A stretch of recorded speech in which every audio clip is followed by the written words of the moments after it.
I thank the chairman. Administratively, on your table, in the center of your table, are jars of some jams and jellies, courtesy of my office, and of different varieties. If you don't see the variety that you covet, let me know, and we'll make sure that we get that particular flavor to you. Roy and Evelyn Webster were dear friends of mine. They both passed on many years ago, but they come from the famous House of Webster in Rogers, Arkansas, and I'm pleased to share some of those delicacies with you here this morning. And in honor of the great victory by the Congressional Women's Softball Team, I thought today that I would throw you a softball, that being the Transportation and Housing and Urban Development Bill. Yeah, and Stenny, in your case, we'll make the exception. I want to thank Chairman Cole for his leadership on this committee. This committee is fulfilling its constitutional duty thanks to your dedication, Mr. Cole, and we are eternally grateful. I want to thank Ranking Member DeLauro for your leadership on this committee and your friendship. I trust that the day is not far off when we'll work together to negotiate these bills in good faith with the Senate and the White House so we can avoid a catastrophic potential shutdown or a long-term CR that none of us should want to see. To my friend, Ranking Member Clyburn, thank you for your honest and thoughtful engagement on this subcommittee and for your friendship. And I want to thank the subcommittee staff for their work on this bill. Doug Disrude, Avery Pearson, Andrew Giacini, Nathan Silverstein, and Sophie Myers with the majority, Christina Monroe, Jackie Kilroy, and Nora Fay with the minority. And then off my personal staff, Naomi Walker, your work is evident in this bill, and we appreciate it. The bill we're considering today meets our nation's most critical transportation and housing needs while reducing excessive spending and regulatory burdens. The discretionary allocation in this bill is $89.9 billion, $4.5 billion below the fiscal 25 level. This is a 5% reduction in spending. When accounting for $1.5 billion in fewer housing receipts, actual spending is $6 billion below FY25. We have carefully allocated resources to the most critical missions at DOT and HUD while implementing significant reforms. The bill prioritizes transportation safety on our railways, roads, and airways. It ensures a responsible safety net with housing support for our most vulnerable. We've eliminated or reduced 38 programs, totaling over $7 billion in savings. We redirect nearly $4.5 billion from lower priority programs funded through the IIJA to air traffic control, highways, maritime, and rail. Now, some will argue that this reallocation from the IIJA will result in lower infrastructure investments, but I would note that the IIJA advance appropriations are fully in the jurisdiction of this committee.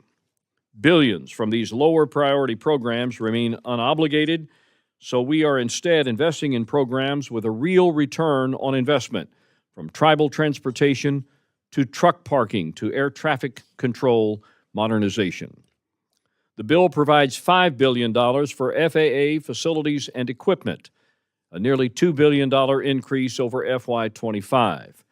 This investment builds on the historic funding the FAA received in the Big Beautiful Bill for technology updates and facility improvements that will maintain America's global leadership in aviation. We prioritize safety, U.S. competitiveness, and investment in American infrastructure by protecting safety-related positions and allocating over $4 billion to airport improvement projects. The bill provides funding to train and hire 2,500 new air traffic controllers to backfill the retiring workforce and deploy controllers to those facilities that are understaffed. This bill provides $63.4 billion for highways and bridges through the Highway Trust Fund. That's a $1.3 billion increase. These resources are directly allocated to state departments of transportation, enabling state and local governments to collaborate on high-priority road projects.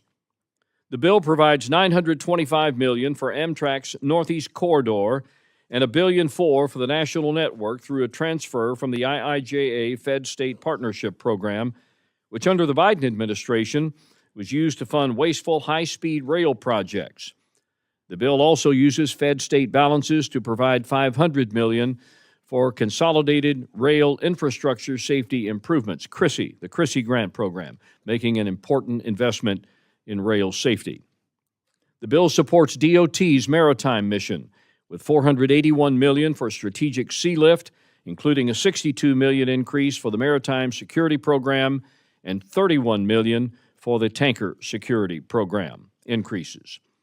We provide $184 million for the U.S. Merchant Marine Academy and $91 million for the state maritime academies, including a $32 million mark to kickstart the 10-year capital improvement plan. The bill meets our responsibility to support our most vulnerable citizens who rely on housing assistance while implementing fiscal discipline. The bill does not include a proposal by OMB to transform rental assistance into a state block grant program, a plan that has not yet been considered by the authorizing committees. I look forward to working with the administration and the authorizers to explore ways to more efficiently provide housing assistance and expand opportunities. The funds provided in the bill support authorized rental assistance programs at what we believe is a fiscally responsible level of $50 billion for Section 8, project-based rental assistance, and programs that serve the elderly and the disabled, roughly equal to the FY25 levels. With the flexibilities provided to HUD, we expect the department to prioritize the 80,000 Veterans Affairs support vouchers that are currently under lease. The bill provides over $4 billion for homeless assistance grants. That's a 2.6% increase over enacted levels, including a $3.8 billion mark for the Continuum of Care program. I'm almost finished. And there are other things in this bill that I will call to your attention that make it worth your support today. Let me just finish by saying this. This bill will have a positive impact in every congressional district while meeting our responsibility to rein in spending and reduce regulatory overreach. I want to again thank our chairman, Chairman Cole, for your leadership in moving appropriations forward. This will give us a shot at completing our work without endless continuing resolutions. And with that, Mr. Chairman, I yield the floor.